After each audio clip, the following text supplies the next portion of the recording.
If you have read the previous chapters, then this sentence won't surprise you. Serving God is a result.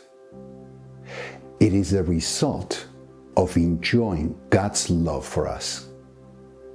What do I mean? In one way or another, everyone, Christians and non-Christians, we all serve something or someone. Think of a musician. Musicians live and breathe music.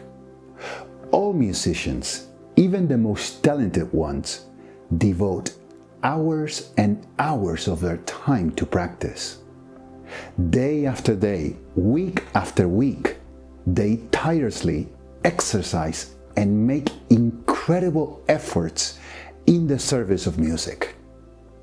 In other words, musicians dedicate their lives to music. But why do they do that? The answer is not complex. Because they enjoy music. Because they consider it precious, worthy, attractive. In more religious terms, they serve music with their time and effort because they are fascinated with the glory of music. What does it take to give our lives to God?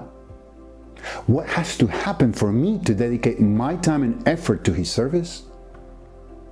Well, before we can serve God, we must appreciate Him. Before we can give ourselves to Him, we must see Him as glorious. Like I said before, serving God is the result of enjoying God. I'd like to ask a strange question. How much money would you be willing to pay to serve Christ? Yes, you heard me right. How much would you pay to serve Jesus? Pay to serve, you think? What kind of question is this? You don't pay to serve. Quite the opposite. You receive money when you do something for others. Do you know what I have discovered? I have discovered that I am willing to pay for things that I consider more valuable and more important than serving Christ.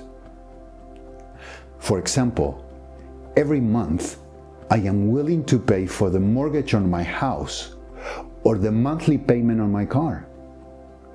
We are willing to pay for a huge number of things that we consider valuable. Clothes, shoes, internet, cell phone, Netflix, a perfume, a ticket to go to the movies, and countless of other things. We all serve with great joy and enormous sacrifice to that which we really love and find valuable. We all serve something, but not only with our money, but surrendering our hearts, our time, our fantasies. We all are slaves to that which is our greatest treasure and our ultimate love. A friend of mine told me some time ago, for me, my entire weekly schedule revolves around my favorite soccer team's games. If I have to do something during the week, I do it before or after, but I never miss a game. I warn you, Nico, during those 2 hours, don't count on me. What is my friend saying?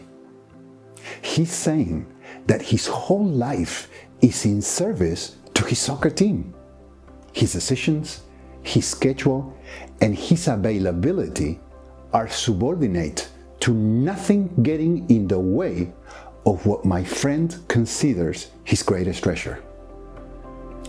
Although he may not see it or even deny it, he's a slave.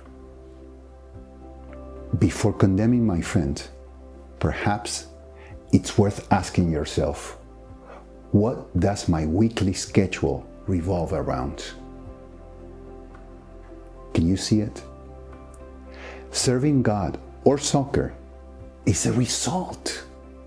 It's a result of loving Him, of finding Him attractive and considering Him worthy of giving my entire being to Him. Now, if you think about it for a moment, serving God with a pure heart is a miracle. What do I mean?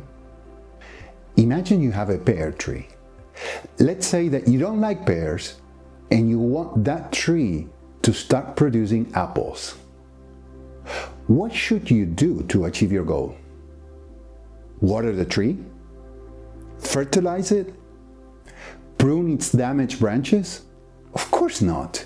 If you did that, you would still get the same fruit as before, pears.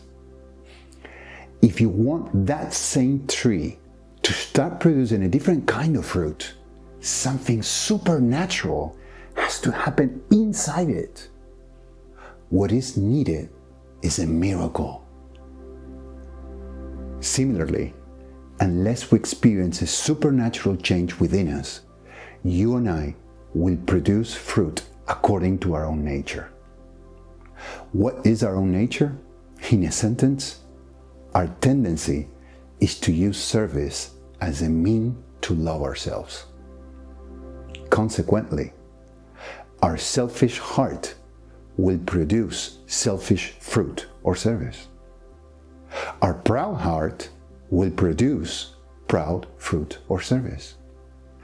Our self-centered heart will produce self-centered fruit or service. In order to change this inertia, we need a miracle, a divine intervention. How is this miracle produced? Through the gospel. Do you remember how I started this chapter? No one is willing to pay to serve. Well, that's not entirely true. There was someone who was willing to do it. Mark 10:45 says that Christ became a man to serve us by giving His life for us. Can you see what Jesus did? When He served us, He did not pay with money. He paid with the highest cost that could be paid, His own life. What does He expect from us? That we pay Him back with our service? No. God expects us to be amazed at what He has done. Then, and only then, you will also serve like Him. And that is why serving is a result. It is the result of being fascinated with what He has done for us.